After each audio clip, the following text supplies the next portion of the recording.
ဟုတ်ကဲ့ဒါနောက်တစ်ခေါက်ဈေးဝယ်ပြီးပြန်လာတာပေါ့နော်ဘာတွေဝယ်လာလဲဆိုတာထုတ်ပြပါမယ်ဈေးနှုန်းနဲ့တကွပြပါမယ်ဒါတစ်ထုပ်ကို$4.72ပေါ့နော်ဒါပေမဲ့$2 off ဆိုတော့ဒါ$2.72နဲ့ရခဲ့ပါတယ်ဒါ$2.98ပါကျက်သေးမြစ်ချက်စားဖို့ပါနောက်ပြီးတော့ကျွန်တော်အမဲသားမစားတာကြလို့အမဲသားနှက်မလို့ကျွန်တော်ဝယ်လာတာပါဒါကဘယ်လောက်ရှိလဲဆိုတော့သူက1 kg နီးနီးလောက်ရှိတယ်0.89 pound $11.73ပေးရပါတယ်ဒါကကြက်သွန်နေပါသူက0.54 pound ရှိပါတယ်half kg လောက်ရှိတာပေါ့နော်အဲ့ဒါက$2.25ပေးရပါတယ်ဒီမှာဒီလောက်ရတာပေါ့နော်6လုံးလောက်ပါတာပေါ့ကျက်သွန်ပြီးတော့ဒီမှာ3ခုကိုဒီလိုထုတ်ထားတာပေါ့နော်ဒီလိုတစ်ခုကို69 cents ပေးရပါတယ်နောက်ပြီးတော့ဒီမှာမုံလာဥနီပေါ့သူကဘယ်လောက်ပေးရလဲဆိုတော့ဒီတစ်ချောင်းကို$1နဲ့1 cent ပေးရပါတယ်ဒီဘူးဒီသေးလေးက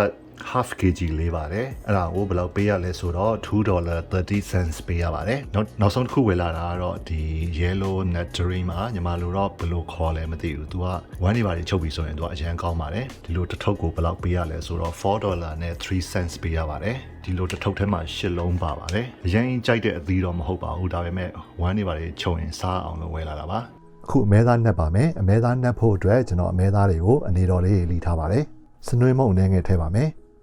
အယောင်တင်မုံအနေငယ်ထည့်ပါမယ်ကျွန်တော်ဂျင်းတွေလီးရမှာပြင်းလို့ကျွန်တော်ဂျင်းမုံပဲထည့်လိုက်တယ်တကယ်လို့ကိုကဂျင်းရှိရဆိုရင်ဂျင်းကိုအရင်ညစ်ပြီးတော့ထည့်လို့ရပါတယ်ဒါကတော့ garlic powder ပါမရှိရင်လည်းထည့်စရာမလိုပါဘူးကျွန်တော်စီမှာပေါ်များနေလို့ကျွန်တော်ထည့်လိုက်တာပါဒါကတော့မဆလာပါတချို့တွေလည်းကြက်ခါနီမှာထည့်ပါတယ်ကျွန်တော်ကတော့ခဏနေကြာရင်ထည့်ဖို့မေ့နေမှာဆိုလို့အခုကလေးကသတိရအောင်လေးထည့်လိုက်တယ်နောက်ပြီးတော့ငံပြားရည်ထည့်ပါမယ်တချို့တွေငံပြားရည်မကြိုက်ဘူးဆိုရင်လည်းစားထည့်လို့ရပါတယ်ပြီးရင်တမအောင်နဲ့ထားပြီးတော့နာရီဝက်တနာရီလောက်နှက်ထားလိုက်ပါမယ်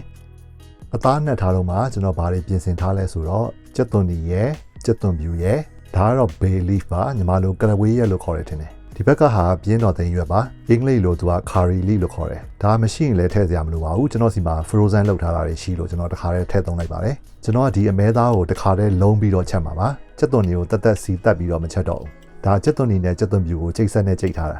ကလဝေးရွက်နဲ့ပြင်းတော်သိမ်းရွက်တွေထည့်မယ်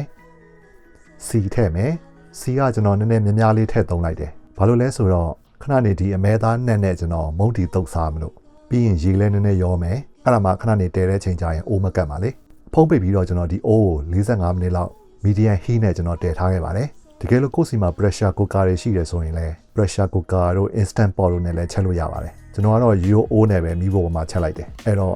cooking time က45မိနစ်လောက်တော့ပေးရတာပေါ့နော်ဂျားထဲမှာအိုးမကတ်အောင်လို့ခဏခဏဖွင့်ကြည့်ပြီးတော့မွေပေးရတယ်